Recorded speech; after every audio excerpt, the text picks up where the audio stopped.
All right, cool. So today we're going to be discussing a couple of issues that you guys have asked on my Instagram, and since I didn't feel like I am in the capacity to answer them by myself, and I felt like there needed to be a guy's opinion. I asked my two brothers, obviously, to come and sit. And why you keep laughing though? No. I'm sorry. No, just kidding. She said two brothers, and I was thinking like, her brothers are here. And I was like, and then I do.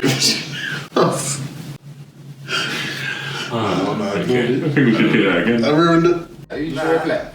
I just came, bro. Did I did tell you. Did I not tell you? Oh yeah, you did. I did. Yeah, you did something. I told you. I wasn't like it. But yeah. Are we talking about why relationships nowadays don't seem to work out? Oh, okay. Yeah.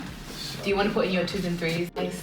But yeah, I agree with what you're saying. Like, I don't think somebody should just believe to stay in the current state they are. You know what I mean? You should always want to be the best person of yourself. You should always want to progress, move out of that box or that persona or the situation we were put into.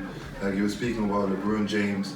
It was definitely, I can imagine it was not easy for him. Yeah. Like, especially from that background, he probably had to do twice as much effort, put in twice as much effort and make twice as much research than somebody who maybe has that background and that foundation when it comes to, you know, how to be a father to children or, you know, yeah. But same time, like a lot of people that not that I know personally, but a lot of people that I know like see themselves as like a product of their environment and that there's no way out of it. You know what I mean? Like a lot of people have this mentality of that when like everything is against you, like there's nothing you can do about it, you know what I mean? So they don't think to not that they don't think to try and break out and better themselves, but they just struggle with it a lot more. Yeah. You know what I mean? So I don't know. I feel like it very much depends on who you have around you, who you have to confide in, who you have to talk to. Because I doubt LeBron James was doing it by himself. He had like people around him. Definitely. You know what I mean? Yeah, that's No, what but most importantly, he believed it himself. Yeah. I think that's really important. Like, you need to believe that, you know, I can get out of the situation myself. Not just financially, but even like with the whole family situation. Because a lot of us think that, okay, now I was raised in a single parent family and I've never seen my dad around. It's like, this is how it's gonna be. Like, now I'm gonna go out and I'm gonna get pregnant and I'm gonna do the same over again. No, it's not how I think it should be. You only have one life. Like, It's true. It's true. you decide how you want to live. Yeah. It's true. Like on what you said, I'm sure LeBron James had some sort of mentors, some sort of fathers, and I feel like everyone should, like if you're in that sort of situation, you should seek someone that you know has a genuine love for you, and the best. If you're somebody who is in the church or a church environment, have a pastor, have a spiritual father, have somebody who can speak into your life, somebody who has a genuine interest into your life and wants the best for you, and prays for you, and also I feel like somebody like that can help you out and can even take the role of that missing voice or that missing person. Although like you might not have a father in your life, that doesn't mean you don't have a father figure. You know what I mean? Like, someone else could always step up and look after you in that way. You know what I mean? So because you might as well have a father, but your father might not say much. Or you might not even touch certain topics. Your father could be there but disconnected.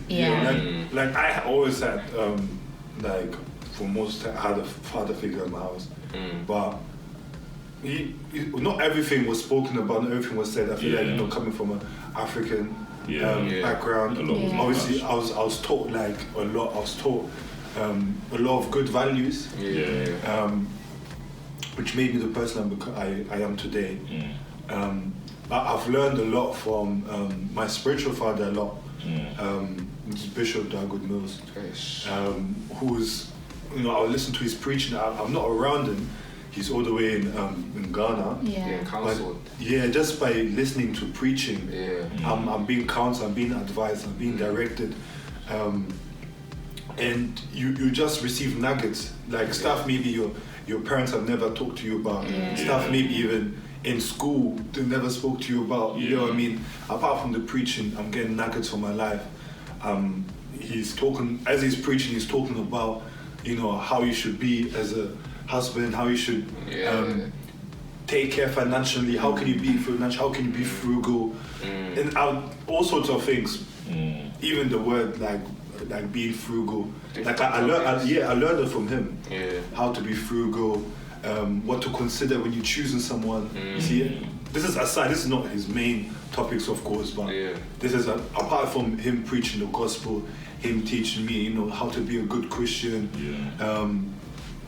How to not only care about myself but care about others, and reaching out to others, and making sure that I'm saved and I'm also saving others through the gift I was given. But you get the nuggets on the side, the small sweet nuggets, and I mean, it's good to have a voice like that in your life. Definitely. I mean, it has guided me and has made me like who I am. And for example, I don't believe in like there's certain things I don't believe in. Like what? No, I'm curious. I don't believe in like loans. I don't believe in mortgage. You don't believe in mortgage? No. And I had a discussion with someone like that not too long ago. Yeah, we even spoke about it. What do you mean? Now I'm actually curious. Like I feel like this needs to be a different discussion. It's true.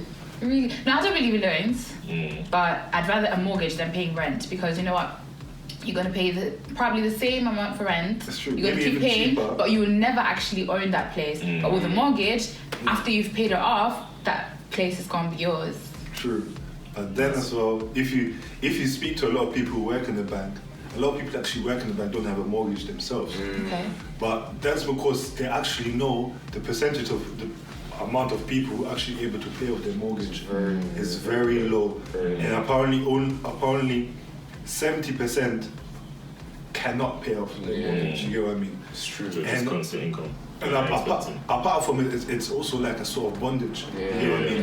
You have attached yourself to you're not stuck. You can't come out of the deal. You know what I mean? You have to finish the deal. What if something happens? You know what I mean? It's just constant stress, constant There's just a constant thought on your mind. You have to pay your your stress. You can't even enjoy like holidays like that anymore. Your mortgage has to be paid. You can't work, they could evict you. I mean, you don't own it. Yeah, I have a friend whose parents just recently got a mortgage. You know what I mean? And he told me like normally they had a certain schedule around the house where they had more free time. And his parents are also very much involved in church. You get what I mean? But as soon as they got the mortgage, things had to be changed. He had to take a higher role. Parents can't be involved in church as much. Parents are not as home as much. You get what I mean? It's a lot more stress for them. You can see the stress they are under in the house, and so many other things. I mean, as I said, personally, I'm not pushing it on anyone. You get what I mean? I'm just that's what my father, my spiritual father, has taught me. And for me, his word is word. You get what I mean? Sort of thing. It's definitely a piece of advice. Well, I think we've completely jumped off the topic. Completely jumped off the topic. Okay, if we're gonna go back onto it though, but it's important to have those kind of conversations. Your beloved, whoever you're speaking to, just so they know what they're gonna be getting into. You know what I mean? Like, it's always better to let people know early rather than let it be sprung on them and then there's a big disagreement. It's like this all could have been avoided by having a conversation earlier. I think that's also why it's also important to have, a shepherd or a spiritual father, or someone that can counsel you, because a lot of the people that are far, from church or perhaps don't have a shepherd, you'll see that they'll have there'll be a certain advice, lack of understanding, lack of wisdom, lack of counsel. Because a lot of people they confide in people that are like have pretty much the same knowledge as them. Yeah. So they can only advise them. More experience. You know what I mean? Like regarding the advice they'll marriage. get is not on any sort of level. Usually their friends. I mean, they're not deep. Yeah, to confide in somebody who's older, who's been married for some time, would be better. Going to somebody who's been married for a long time, it's definitely something like I would advise people to do. Yeah. Because they can just see further. You know what I mean? Because they have been there, and they can see a bit further. They've seen certain things that you haven't seen. Exactly. That they can point out. Actually, this is fire. Especially when it comes to relationships and all, because I feel like this is a very sticky situation. I mean, like less and less people are marrying. More and more divorces. You get what I mean? I feel like people are not getting the right information or the right knowledge. They're just jumping in and they're just basing everything on emotions. Emotions can just change like that. You know what I mean? You can just change like that. It's true. One day you're happy, the other day you're sad. You get what I mean? Yeah. So like you know, when it's always good to have a foundation on something. You know what I mean? And your foundation should be on wisdom, should be on God. You see, God is wisdom, you know what I mean? God is love as well. But your foundation, if your foundation is on something solid like God, it will prosper more, it will do more. Because if your foundation is based on emotions, your foundation is based on attractions. It's like sand. It's like building. It's not stable. You know, when the Bible talks about building a house on sand, you get what I mean. If a storm comes, I mean, your house will be in trouble. But even quicksand, you're sinking. Yeah, but building it on a rock, which is Christ. You get what I mean. Firm. He has a firm foundation. Stable. It's a stable foundation. Yeah, exactly. So I feel like a lot of relationships don't work. Like going back to the main question, it's because they're basing it on the wrong thing. They're basing it on the wrong foundation, and that's why over time, the foundation, the weak foundation they build it on, either goes away or weakens. You get what I mean? And then they realize, they realize, potholes, bad situations. When a storm comes, when something comes up, a storm comes in a relationship.